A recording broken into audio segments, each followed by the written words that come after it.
All right, let's get right into it. Today, we're diving into an explainer that completely blurs the line between our everyday technology and the supernatural. I mean, we all rely on our smartphones, right? They're our lifelines. But what happens when that exact device becomes the gateway to an absolute nightmare? We're going to break down the mechanics of a truly chilling digital haunting step by step to see exactly how this entity isolates and hunts its target. Picture this. You're sitting in your apartment. The city outside is completely silent. You're staring at a dark window, and suddenly, your screen lights up with this exact text message from a completely unknown number. Receiving something like that establishes immediate, profound dread. After dodging an initial, super weird video call that finally stopped ringing, this highly invasive message pops up. It instantly shatters that cozy illusion of safety we all feel when our front doors are locked. So what would you actually do in that situation? We're going to analyze this by looking at the terrifying ordeal of Sarah, who was a 22-year-old university student at the time. And honestly, it's such a terrifying setup because it is just so incredibly relatable. Sarah was doing what literally so many of us do. She was just awake late at night, finishing up a school assignment, completely absorbed in her own little world when her phone vibrated. She was grounded in a totally ordinary, harmless situation right before the threat arrived. The source material establishes this deeply isolating atmosphere right from the jump. Notice the quiet. There are no cars driving by, no voices in the hall, literally just the sound of rain. This kind of sensory deprivation in the physical world makes the sudden, aggressive vibration of a digital device feel incredibly jarring. Now here is where it gets interesting. It took exactly 3 rings from an unknown video call before Sarah's curiosity finally overpowered her caution. 3 is a classic number in folklore and horror, right? It often mocks the Holy Trinity or signals a supernatural presence. Here we see the entity perfectly timing its harassment. Sarah manages to decline the first 2 calls, but that 3rd call, it completely breaks her resistance. And when the entity finally reveals itself on the screen, it's not just some random monster, it's a twisted doppelganger. Sarah answers, but at first the screen is pitch black. All she hears is heavy, ragged breathing. But when the camera finally clears up, it reveals a mirror image of Sarah herself, except pale, with completely black eyes and blood running from her mouth. It is a brilliant, vicious psychological tactic. The entity is literally weaponizing her own reflection against her. As we map this out in our explainer, you'll see this isn't just a random, scary phone call. It's a clinically executed 3-step invasion of her safe space. Step 1 was the digital harassment through the phone. But as soon as that initial call disconnects and Sarah is just sitting there frozen in fear, the entity upgrades its attack. Step 2 kicks in, and the haunting immediately bleeds into the physical world. It starts hijacking the electronics in her apartment. Notice how the entity uses the environment to disorient her.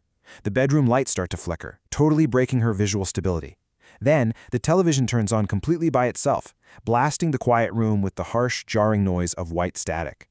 The entity is basically expanding its control from her tiny phone screen to the entire apartment.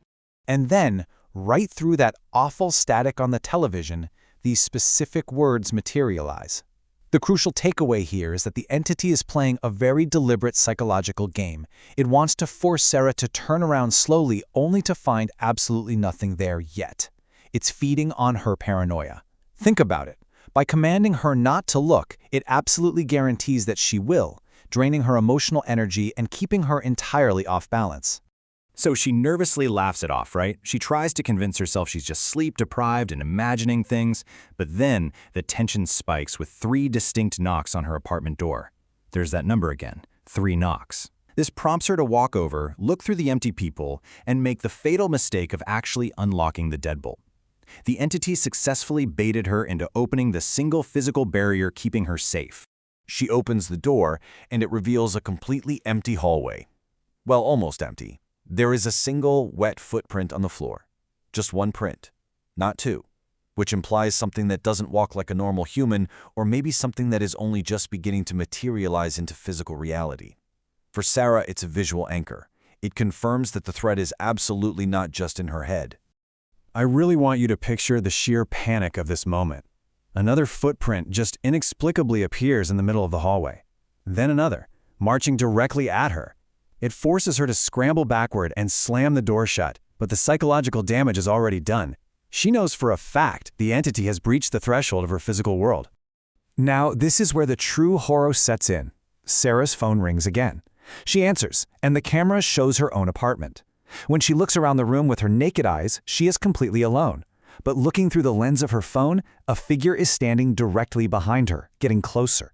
The intruder is completely invisible in physical reality, but perfectly visible through the digital screen. The technology is acting as a literal window into a supernatural dimension. Terrified, she literally throws the phone onto the bed, but it just keeps ringing. And then the front camera activates completely by itself. She looks over at the screen, and her dark doppelganger is there, smiling, delivering this cracked, horrific whisper. The entity has essentially cornered her. It doesn't even need her to hold the phone anymore. It has taken full autonomous control of her device.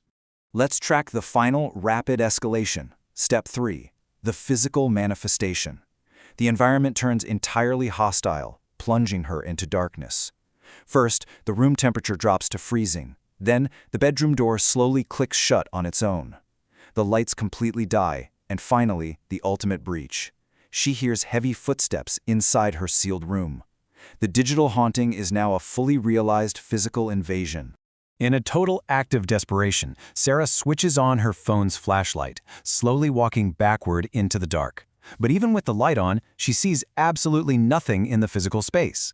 Suddenly, the phone screen lights up again with a live video feed. And it's only when she looks down at the screen that she sees it, a massive, faceless shadow physically touching her shoulder. The screen is revealing what reality is hiding. She screams, and then the source material abruptly cuts off the action. When she looks back at the phone one last time, the shadow is right there. Then everything just goes black. The phone hits the floor, the call ends. We aren't given any details of a struggle, just a complete and sudden void. It perfectly mimics the chilling finality of a disconnected call. Fast forward to the next morning, and the police investigation reveals a literally impossible crime scene. This cements the supernatural nature of the case. The front door was still locked from the inside. There were absolutely zero signs of a struggle, no fingerprints. Sarah had vanished without a single trace. The physical evidence completely contradicts the violent abduction we just walked through, leaving only one artifact behind, her phone on the floor. The only clue left behind is the final video recording saved on that discarded phone. The police watch the video, and for the entire duration it just shows an empty room.